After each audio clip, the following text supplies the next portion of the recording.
नमस्कार दोस्तों, मेरा नाम है माही और आप देख रहे हैं एसएम न्यूज़। गृह मंत्री अमित शाह ने अपने राज्यसभा भाषण में न केवल अंबेडकर का कथित अपमान किया, बल्कि उन्होंने अंबेडकर के प्रति झूठ भी फैलाया। अपने भाषण में उन्होंने अंबेडकर से जुड़ी कुछ ऐसी बातें कही जिनका वास्तव में कोई लेना देना नहीं है।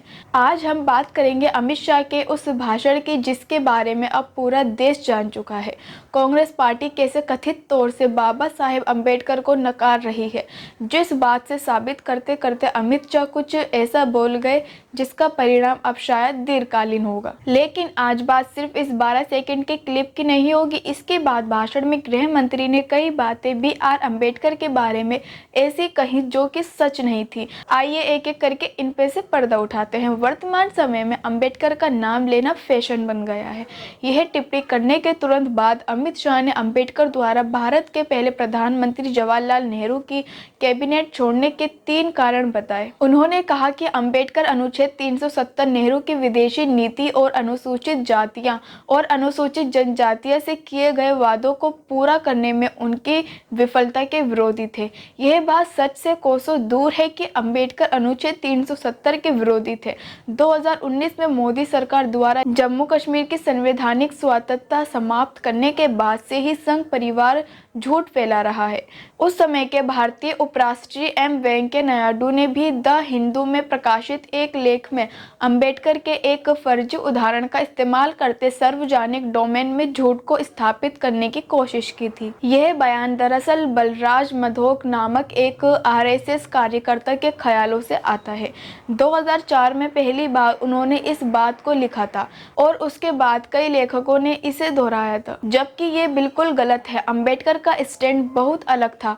असल में अंबेडकर ने जम्मू कश्मीर के लिए जोनल जनमत संग्रह यानी प्लेबसाइट की बात की थी। उनका मानना था कि कश्मीर के विवाद को हल करने के लिए जम्मू और लद्दाख, जो हिंदू और बौद्ध बहुल क्षेत्र थे, उन दोनों क्षेत्रों को भारत में रखा जाए और कश्मीर के मुस्लिम बहुल हिस्सों का भविष्य वहां के लोगों के ऊपर छोड़ दिया जाए। तो अमित शाह का ये कहना है कि अंबेडकर अनुच्छेद 370 के खिलाफ थे। इतिहास के साथ छेड़छाड़ है। अब आगे बढ़ते हैं। अमित शाह ने हिंदू राष्ट्रवाद की संकल्पना को संविधान से जोड़ा, जबकि अंबेडकर का दृष्टिकोण हिंदू राष्ट्रवाद पर बहुत स्पष्ट और मजबूत था। अमित शाह ने जो बयान दिया जिसमें जिन्होंने कहा कि भाजपा ने संविधान को उसके असली रूप में सम्मान दिया और कांग्रेस ने केवल कॉलोनियल दृष्टिकोण से संविधान को समझने का आरोप लगाया, वह इस पूरे संदर्भ से बहुत अलग और गलत है। यहाँ हम देखेंगे कि डॉक्टर भीमराव अंबेडकर ने हिंदू राष्ट्रवाद और संविधान को लेकर क्या विचार व्यक्त किए थे और कैसे उनका दृष्टिकोण आज की राजनीति से पूरी तरह अलग था।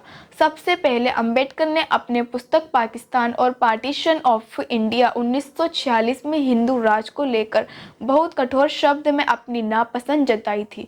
वह स्पष्ट रूप से कहते हैं, एंड आई कोट, यदि हिंदू राज वास्तविकता बन जाता है तो यह इस देश के लिए निसंदेह सबसे बड़ी आपदा होगी। हिंदू राष्ट्र को किसी भी कीमत पर रोका जाना चाहिए। यह कथन उनके समग्र दृष्टिकोण को स्पष्ट करता है।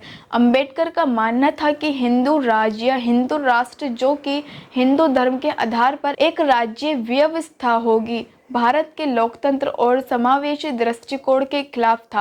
अंबेडकर के समाचार पत्र जैसे बहिष्कृत भारत जनता और प्रबुद्ध भारत ने लगातार हिंदू महासभा जैसे हिंदुत्ववादी संगठनों के खिलाफ विचार प्रस्तुत किए, क्योंकि वो एंड आई कोट ब्राह्मणवाद के सांप्रदायिक सिद्धांतों और मुस्लिम विरोधी राजनीति पर आधारित थे। अब आगे बढ़ते हैं। जो अमित शाह ने संसद में हिंदू कोड बिल को लेकर कहा, वो एक तरह से गुमराह करने वाला था। अमित शाह ने कांग्रेस पर इल्जाम लगाया कि उन्होंने हिंदू कोड बिल लाकर हिंदू परंपराओं को खत्म करने की कोशिश की थी, और वह भी तब जब नेहरू सरकार ने मुस्लिम पर्सनल लॉ जैसे मुद्दों को कभी हाथ नहीं लगाया था और न ही ट्रिपल तलाक जैसे विषयों को प्राथमिकता दी थी। अब ये समझ लें कि अमित शाह की ये बात गलत थी। असल में हिंदू कोड बिल पर अंबेडकर ने काम किया था। नेहरू ने अंबेडकर को ही इसके लिए जिम्मेदारी दी थी, लेकिन जब ये बिल संसद में पास नहीं हो पाया तो अंबेडकर ने 27 सितंबर 1991 को नेहरू के मंत्रिमंडल से इस्तीफा दे दिया। तो ये जो अमित शाह कह रहे हैं कि कांग्रेस ने हिंदू परंपराओं को ख़त्म किया। ये बिल्कुल उल्टा था। अंबेडकर ने हिंदू कोड बिल को तैयार किया था ताकि हिंदू समाज में सुधार आए और उसमें से पुरानी गलत रीति रिवाज हटाए जा सके। हिंदू कोड बिल में कई अहम सुधारों का प्रस्ताव था, जैसे कि बहुविवाह पर रोक, जातिवाद और अंतविवाह को बढ़ावा देना। यह सारी बातें अंबेडकर ने बिल में डाली थी ताकि हिंदू समाज में सुधार आए, लेकिन हिंदुत्व के कई संगठनों ने इसका विरोध किया, जैसे सावरकर ने भी इसको नकारा था। तो इनकी वजह से ये बिल संसद में भी पास नहीं हो पाया और अंबेडकर को इस्तीफा देना पड़ा। इसके बाद क्या हुआ, नेहरू जी ने इस बिल के समर्थन में काफ़ी प्रचार किया, लेकिन जैसे ही ये बिल संसद में पास नहीं हो सका तो अंबेडकर को इस्तीफा देना पड़ा। फिलहाल अब ये जो संविधान पर बहस चल रही है उसने पूरी सिचुएशन को थोड़ा और उलझा दिया है। विपक्ष शाह के इस्तीफे की मांग कर रहा है और भाजपा अब एक ऐसी मुश्किल में फंस गई है जो पहले कभी उन्होंने नहीं देखी।